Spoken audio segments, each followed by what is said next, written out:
The cargo ship Meridian Star drifted through the darkness between stars, her engines humming with the steady rhythm of a long journey. Captain Yura Vasquez stood on the bridge with her hands wrapped around a cup of cold coffee, watching the endless black through the main viewport. She was a small woman with dark hair pulled back tight and eyes that had seen too many things in too few years behind her. The bridge crew worked in comfortable silence, running checks and monitoring systems the way they had done 1,000 times before. The Meridian Star was not a warship. She was a cargo hauler, old but reliable, carrying medical supplies to the outer colonies where people were dying from diseases that the core worlds had cured centuries ago. Yura had taken this job because it mattered, because somewhere out there children were sick and families were desperate, and her ship carried hope in metal containers. She had not taken this job to fight, but the universe rarely cared what humans wanted. The sensor officer, a young man named Torres with nervous hands and quick eyes, suddenly sat up straight in his chair. "Captain," he said, and his voice carried that particular tone that every spacer learned to recognize as trouble. "I am reading a ship on approach, coming in fast from the asteroid field." Yura set down her coffee. "Identification, Vraxian Raider class," Torres said. And the bridge went quiet. The Vraxians were reptilian creatures who stood 7 feet tall and weighed twice what any human could. They had 4 arms, each ending in clawed hands, capable of tearing through metal. Their ships were fast and their weapons were powerful, and their reputation was simple and clear. They took what they wanted and they killed anyone who tried to stop them. "How long until intercept?" Yura asked. 12 minutes. Torres replied. "They are not responding to hails." Of course they were not responding. Vraxian raiders did not negotiate with cargo ships. They did not need to. Yura looked around her bridge at the faces of her crew. She saw fear there, and she did not blame them for it. These were not soldiers. These were mechanics and pilots and medical technicians. People who had signed up to deliver medicine and earn honest pay. They had families waiting for them back home. They had lives they wanted to return to. "All hands," Yura said into the ship-wide com, her voice steady and calm. "This is the captain speaking. We have a Vraxian raider on approach. You know what to do. Get to your positions and wait for my signal. Do not act until I give the word. Trust me." She clicked off the comm and turned to her bridge crew. "You too," she said. "Everyone except Torres. Go now." They went, moving quickly but without panic, disappearing into the corridors of the ship. Yura had drilled them for this moment 100 times. Every human cargo ship ran these drills. Every human captain knew that space was dangerous and that help was always too far away. The Meridian Star had no military weapons, no armor plating, no fighter escorts. What she had was a crew that had practiced for the worst and a captain who understood something that most alien species had never bothered to learn. Human surrender was not human defeat. 10 minutes later, the Vraxian ship locked onto the Meridian Star with magnetic clamps that shook the whole vessel. Yura felt the vibration through her boots and heard the distant sound of metal grinding against metal as the airlock was forced open. She stood in the center of the bridge, alone now, except for Torres, who hid beneath his console as she had ordered.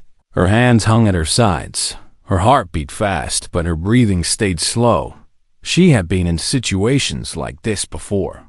Years ago, on another ship in another part of space. She knew what was coming.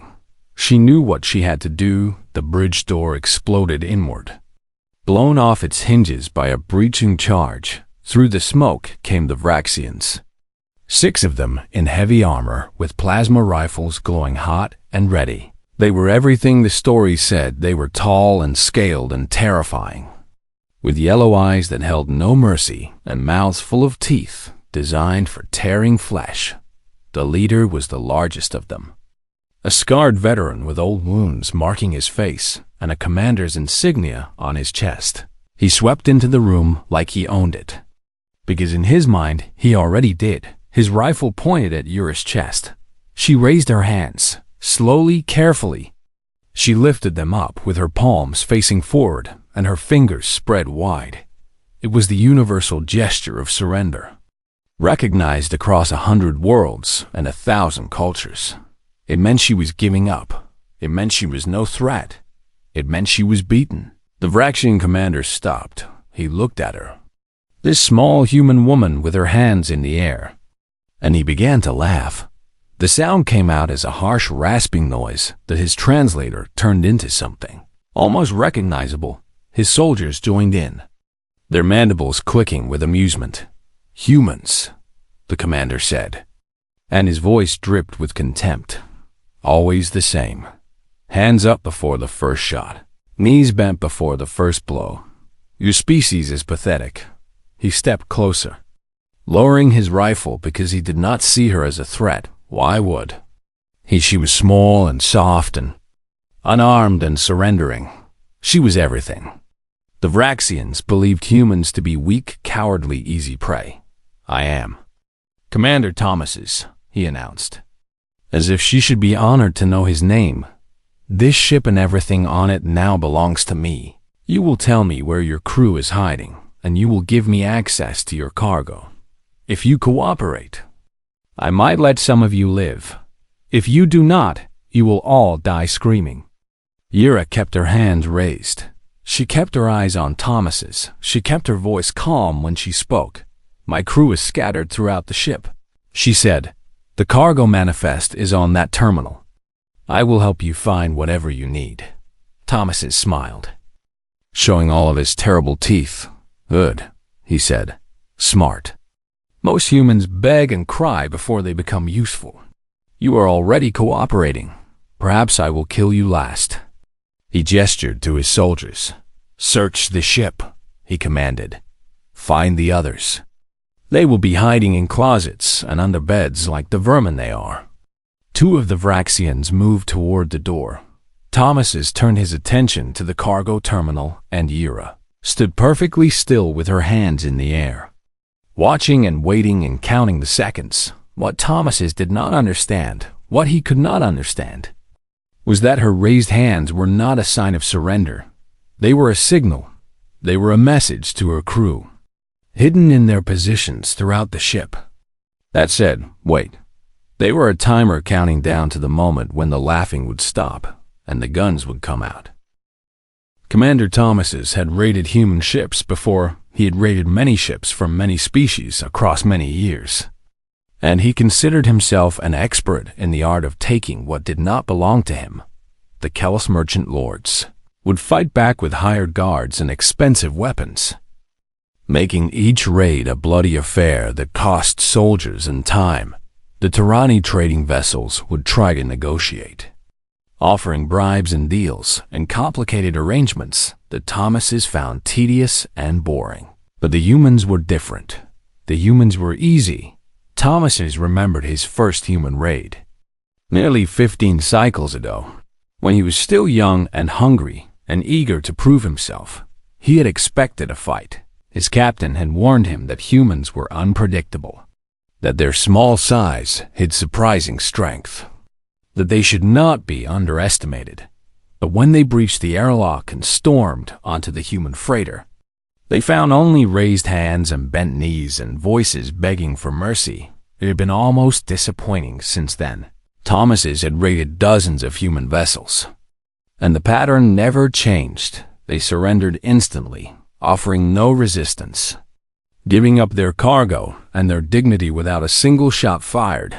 He had come to believe that humans were simply born cowards, that their species had evolved without the warrior instinct that defined his own people. The Vraxian databases agreed with him. Humans were cataloged as a minor species, technologically competent but culturally weak, obsessed with strange concepts like compassion and restraint. They built hospitals instead of warships, They sent medicine to dying colonies instead of weapons to expanding armies. They raised their hands when threatened instead of raising their claws, pathetic Thomases. Watched the human captain as she stood, motionless with her hands in the air. She was calm, he noticed. Calmer than most. Usually they trembled and cried and made irritating noises that his translator struggled to interpret. This one was quiet. Her eyes tracked his movements, following him as he walked around the bridge. But her body stayed perfectly still, interesting, but not important, calm or crying. They all surrendered in the end. Your cargo manifest, Thomas said, gesturing toward the terminal with one of his forearms. Show me. The human captain lowered one hand slowly, pointing toward the navigation console. The terminal is there, she said. I can access it for you. Thomas turned to look at the console. It was a simple machine, older than he expected, with physical buttons and a display screen that flickered slightly. Humans always seemed to use older technology than they needed to, clinging to primitive designs that any sensible species would have abandoned generations ago. He did not understand why. He did not care to understand why. Do it. He commanded. The captain walked toward the terminal. Her movements slow and deliberate. Thomas's kept one eye on her while his soldiers spread throughout the bridge, checking corners and securing the room. Two of them had already left to search the rest of the ship. They would find the crew hiding in storage closets and engine rooms. The way humans always hid, it was almost a game at this point. His soldiers competed to see who could find the most humans in the shortest time. The captain reached the terminal and began pressing buttons. Numbers and words appeared on the screen. Lists of cargo and destinations and shipping manifests. Thomas stepped closer to read the medical supplies. Just as he had expected, antibiotics and surgical equipment, and something called chemotherapy. Drugs that his translator identified as cancer. Treatment, valuable goods that would fetch high prices on the black market. Sick people always paid well for medicine that could save their lives. Where is the cargo bay? Thomas asked. Deck 4, the captain replied. Section 7. I can take you there if you want. Thomas considered the offer. Having a guide would make the looting faster. And speed mattered in raids like this. The longer they stayed attached to the ship, the greater the chance that some human patrol vessel might stumble upon them. Not that human patrol vessels were much of a threat, but they could call for backup, and backup could be annoying. You will show us, Thomas decided, and you will tell your crew to come out of hiding. I am tired of playing games with your species. The captain nodded. I will need to use the ship-wide comm, she said. Is that acceptable? Thomas waved one hand in permission. He watched as she reached for the comm panel. Her fingers hovering over the controls. Something nagged at him. A small feeling in the back of his mind that he could not quite identify. She was too calm. She was too cooperative. She was too willing to help, but he pushed the feeling aside. He had seen humans surrender 100 times. This was no different. This was just another weak species giving up. Without a fight, the captain pressed the comm button. All hands, she said, her voice echoing through the ship's speakers. This is the captain. Our guests want to see the cargo. Please do not interfere. Repeat. Do not interfere. Wait for further instructions. She released the button and turned back to Thomas's. They will stay hidden until you leave, she said. That is what you want. Yes, we do not want any trouble. Thomas laughed again. The sound filled the bridge. Harsh and mocking. No trouble. He repeated, you humans never want trouble. You want peace and safety and comfortable lives. You want to hide from danger instead of facing it. Your species will never amount to anything in this galaxy because you lack the courage to fight for what you want. The captain said nothing. Her hands were at her sides now, loose and relaxed. Her eyes still watched him, still tracked his movements. still followed every step he took, and somewhere in the depths of the ship, her crew listened to her words and understood their true meaning. Do not interfere did not mean stay hidden. It meant wait. Wait for the signal. Wait for the hands to drop. Wait for the guns to come out. But Thomas's did not know this. Thomas's only knew what his databases told him, what his experience had shown him, what his arrogance led him believe. Humans surrendered. Humans were weak. Humans were prey. He gestured toward the door with his rifle. "Take me to the cargo," he commanded, "and do not try anything foolish. My soldiers are everywhere on this ship. If your crew causes problems, they will die." The captain nodded and walked toward the door. Thomas's followed her, his rifle aimed at her back, his confidence absolute. He had no idea that he was walking into a trap. He had no idea that every step he took brought him closer to a lesson his species would never forget. He had no idea that the small human woman in front of him was not a victim. She was a hunter, and she was just getting started. The corridor outside the bridge was dark and narrow, designed for efficiency rather than comfort. Yura walked slowly, keeping her hands visible, playing the part of the cooperative hostage behind her. Commander Thomas's followed with his plasma rifle still aimed at her spine. Two more Vraxian soldiers walked beside him, their clawed feet clicking against the metal floor with each step. The other soldiers had scattered through the ship, searching for her crew. Yura knew exactly where each of them was. She'd watched them on the security monitors before they destroyed. The bridge console. One was heading toward engineering. One was moving through the medical bay. The last two had gone to the cargo hold, eager to begin the looting. They thought they were hunting. They did not realize they were being hunted. Yura stopped at an intersection where three corridors met. "The cargo bay is this way," she said, pointing to the left passage, through the maintenance section, and down 2 levels. Thomas's grunted in acknowledgement. "Keep moving," he ordered, "and no tricks." Yura started walking again. The maintenance section was cramped and cluttered, filled with pipes and cables and machinery that kept the old ship running. It was not a place where visitors usually went. It was not a place where Vraxians would feel comfortable. But it was the perfect place for an ambush on 17 human worlds. Children learned a simple rhyme that their parents taught them. Hands up means I'm thinking. Hands down means I'm done. It was a game that human children played, a way of teaching them patience and strategy and the importance of choosing the right moment. It was also a survival lesson, passed down through generations of humans who had learned that sometimes the only way to win a fight was to make your enemy think you had already lost. Yura had been thinking. Since the moment the Vraxians boarded her ship, she had been counting soldiers and noting positions and calculating angles. She had been watching Thomas's and learning his patterns, the way he moved, the way he held his rifle, the way his attention drifted when he felt safe.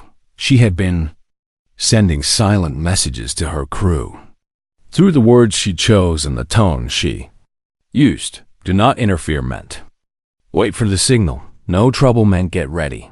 They had practiced this 100 times.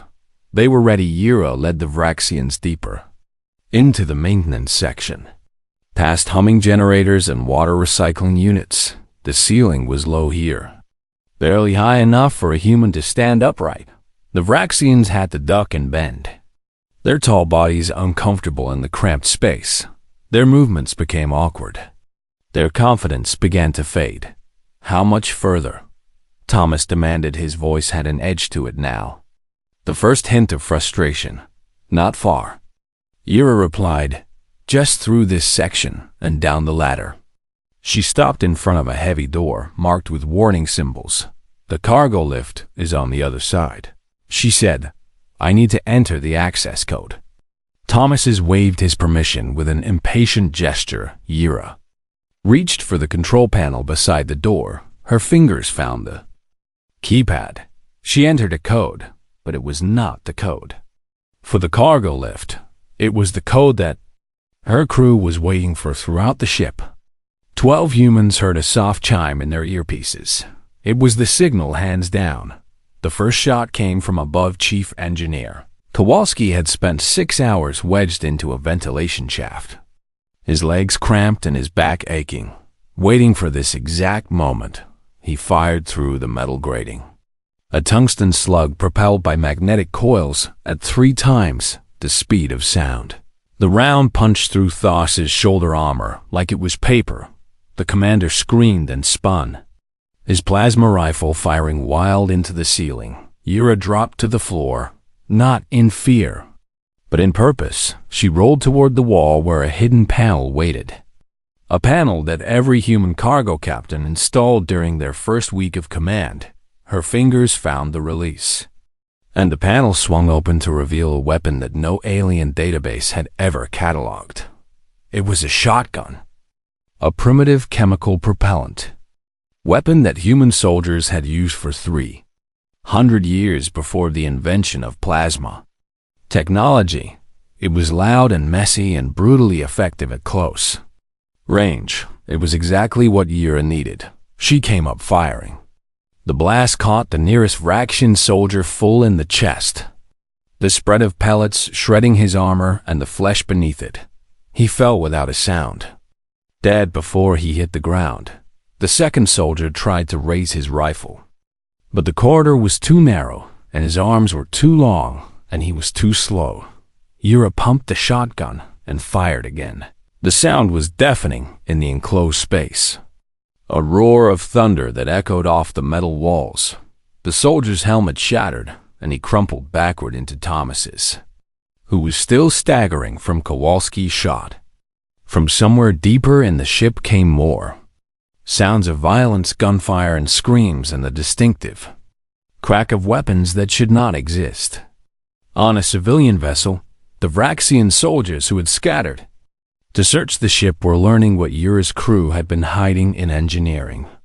Mechanic Petrov waited behind a reactor housing with a crossbow that fired monofilament bolts, capable of slicing through armor in the medical bay. Dr. Chun had converted a surgical laser into something far more lethal than its designers ever intended in the cargo hold. 2 former Marines named Jackson and Rivara had set up a kill zone with overlapping fields of fire and homemade explosives placed at every entrance. Vraxians had expected to find hiding humans. They found hunters instead. Thomas struggled to his feet, blue blood pouring from his shoulder, his rifle abandoned on the floor.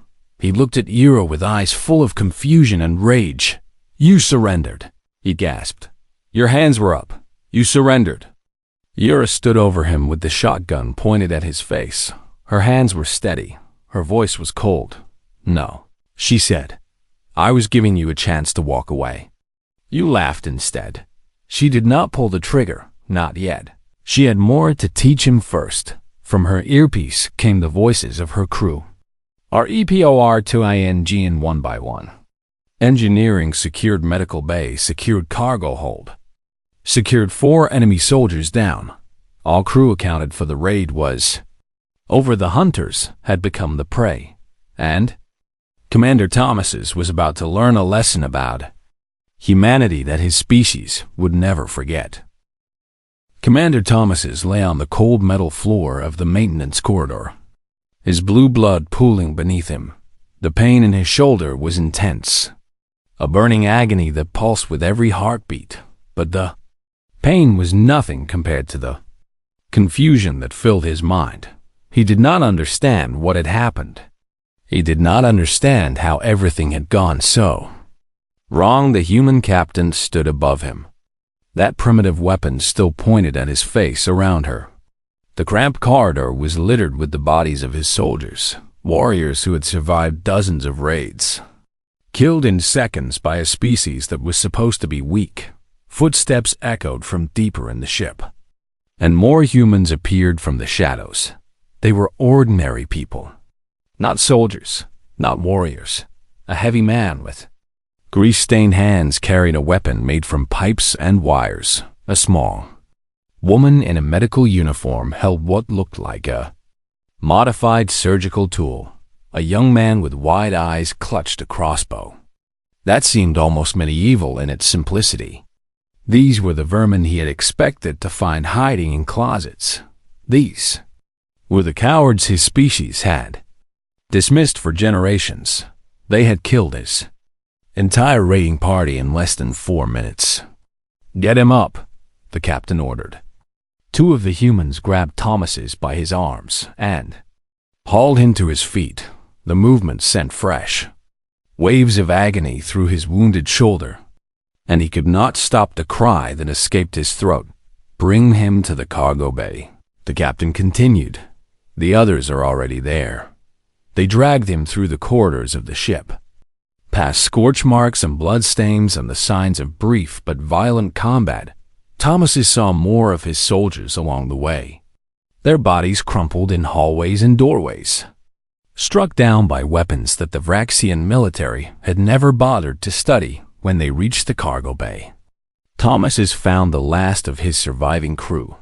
2 soldiers sat against the wall, their arms bound behind their backs with some kind of flexible restraint. One had a wound on his leg that a human was treating with bandages and antiseptic. The other stared straight ahead with the empty eyes of a warrior who had faced defeat for the first time. The human captain walked in front of Thomas's and crouched down to meet his eyes up close. She seemed even smaller than before, barely reaching his chest even when he was on his knees. But something in her gaze made him feel like he was the small one. "I want you to understand something," she said, her voice calm and measured. "What happened today was not an accident. It was not luck, it was a choice." Thomas tried to speak, but the pain and the shock made his words come out as a rasping croak. "How?" he managed. How did we beat you?" the captain finished for him. "How did a crew of mechanics and doctors and cargo handlers destroy a Vraxian raiding party in 4 minutes?" She stood up and looked around the cargo bay at her crew. They were battered and exhausted, some of them sporting wounds of their own. But they stood tall with a quiet pride that Thomas's had never seen in humans before. "Let me tell you something about my species," the captain said. "We did not evolve as predators. We were small and weak and slow, surrounded by creatures that could kill us with a single bite. We should have gone extinct 100 times over, but we survived. Do you know how?" Thomas said nothing. He did not trust his voice.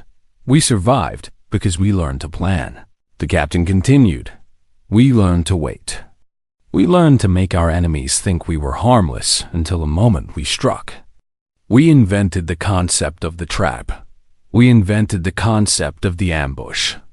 We invented the concept of surrender." She crouched down again, her face close to his. "When a human raises their hands, it does not mean we are giving up. It means we are thinking. It means we are watching. It means we are giving you one chance to walk away before we do something you will regret. You laughed at my hands. You laughed at my surrender. Now look at your soldiers." Thomas's looked. He saw the bodies being carried away by human crew members. He saw his wounded soldiers sitting helpless against the wall. He saw everything he had believed about humans shattered in a single afternoon. "You could have killed us immediately," he said, finally finding his voice. "Why did you wait? Why did you let us board your ship? Why did you pretend to surrender?" The captain sighed, and for a moment she looked tired, not victorious, not proud, just tired. "Because we did not want to kill you," she said. "Because we hoped you would take our cargo and leave without violence. Because we believe that every life has value, even the lives of raiders and pirates and those who would do us harm. That is another thing humans invented, mercy." She stood up and turned away from him. "We are going to patch up your wounds and put you on your shuttle and send you back to your people. You are going to tell them what happened here today.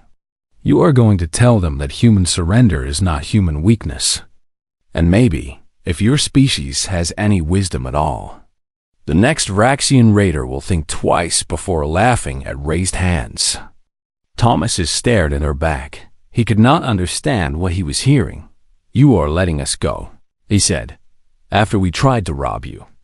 After we threatened to kill your crew, you are letting us go. The captain looked over her shoulder. Yes, she said. That is what mercy means. It means giving someone a second chance even when they do not deserve it. But understand this, Commander. Her eyes hardened. And in that moment, Thomas saw something ancient and terrible looking back at him. Mercy is a gift, not a guarantee. If you come back to this ship, if you attack another human vessel, if you threaten another human life, the mercy ends. You will not see our hands go up. You will only see the guns come out, and there will be no second chances. Thomas believed her. He believed every word 2 hours later. His shuttle detached from the Meridian star and drifted into the darkness of space behind him. The human cargo ship resumed its course toward the outer colonies. Its hull was scarred but intact. Its cargo was secure. Its crew was alive, and Commander Thomas's, who had laughed at a human woman with her hands raised, would never laugh at humans again. The story spread faster than plasma fire through the galactic communication networks. It began in the Vraxian military headquarters on their homeworld, where Commander Thomas stood before a tribunal of senior officers and told them what had happened on the Meridian star. He did not try to make himself look better. He did not try to hide his shame. He simply told the truth.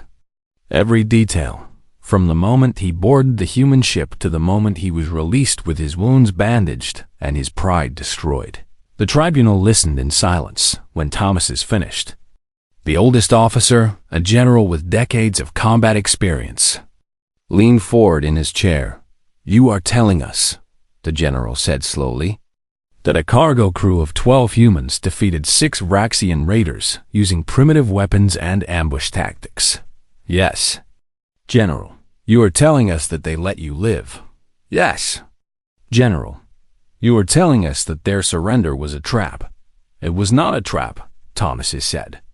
And something in his voice made the entire tribunal pay closer attention. It was a warning. They were giving us a chance to leave. We did not take it. So they showed us what happens when humans stop being merciful.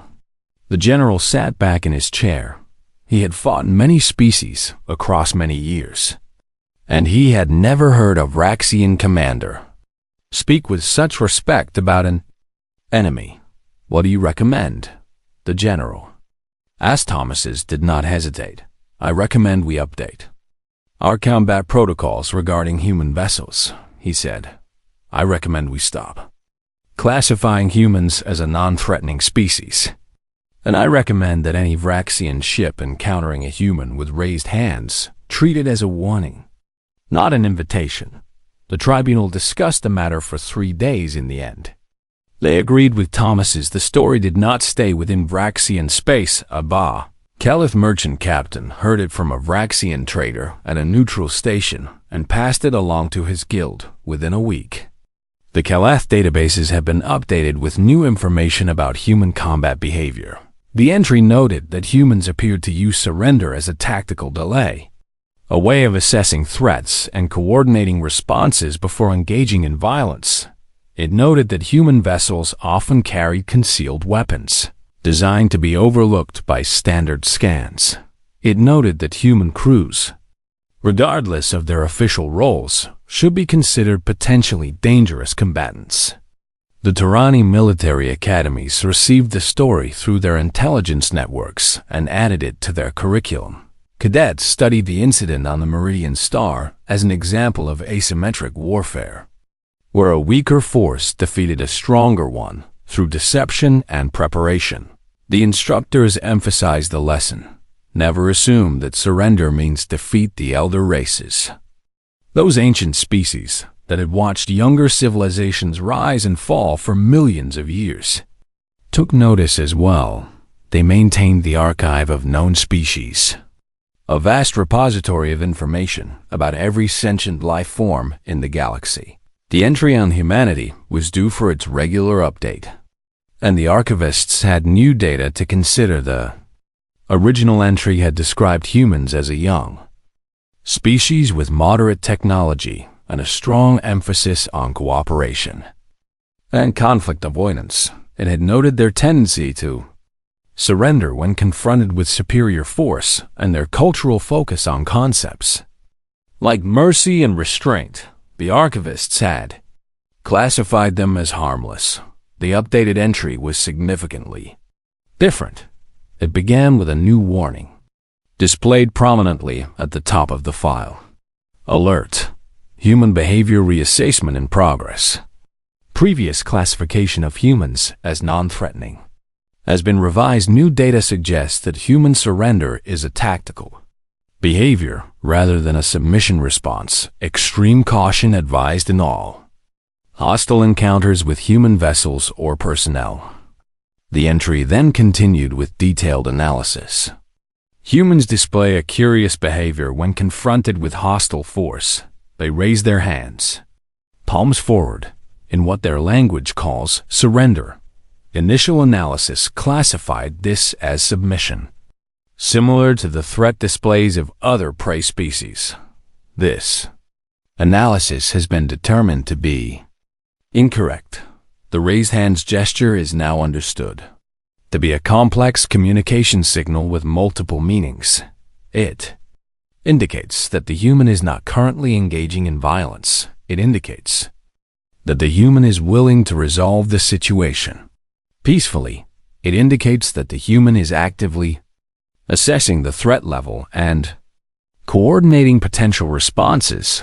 It indicates that the human is giving the hostile party a limited window of opportunity to withdraw if the hostile party accepts this implicit offer and retreats. No conflict will occur if the hostile party ignores the offer or responds with aggression. The human will lower their hands and engage in combat. Reports indicate that humans who have been given time to prepare during a surrender display are significantly more dangerous than humans engaged in immediate combat. The recommended response to a human raising their hands is to accept their offer of peaceful resolution immediately. Their mercy appears to be genuine, but it is not unlimited. Failure to accept may result in severe consequences. The entry concluded with a revised threat classification. Species: human homeworld, Earth, Sol system technology level, moderate aggression level, variable threat level, high when provoked. Special note: human concepts of mercy and restraint should not be confused with weakness. Humans are capable of extreme violence when they believe it is justified. They prefer peaceful solutions but are prepared for violent ones. Do not test their limits across the galaxy. Species that had dismissed humanity for generations began to reconsider raider fleets that had targeted human shipping lanes, quietly redirected their operations elsewhere. Pirate captains who had laughed at human cargo vessels began to study the Meridian Star incident with growing unease. Even the great powers, the empires and federations that shaped galactic politics, started paying more attention to the small species from an unremarkable star system. And in the outer colonies, where the Meridian Star had finally delivered its cargo of medical supplies, children who had been dying of curable diseases began to recover. Dr. Chun treated them personally, using the antibiotics and equipment that Yura had fought to protect. She told them stories while she worked, stories about brave captains and clever crews in a galaxy full of wonders waiting to be explored. She did not tell them about the Vraxians. She did not tell them about the battle in the maintenance corridor. She did not tell them that the medicine they were receiving had been paid for with blood and violence and the shattered confidence of an entire raiding party. Some lessons were for adults, but the children learned other lessons. The same lessons that human children had learned for thousands of years. They learned that sometimes you have to pretend to be weak so you can be strong. They learned that raising your hands does not mean giving up. They learned that mercy is a gift, not a surrender. And they learned the old rhyme that their parents taught them, the words that had saved human lives since the first days of their species. Hands up means I am thinking. Hands down means I am done. Somewhere among those children, perhaps, was a future captain who would stand on the bridge of another ship someday, facing another threat, raising her hands in that ancient gesture that the galaxy was finally learning to understand, a gesture that said, I am giving you a chance, a warning that said, take it, a promise that said, if you do not, the guns come out, the end.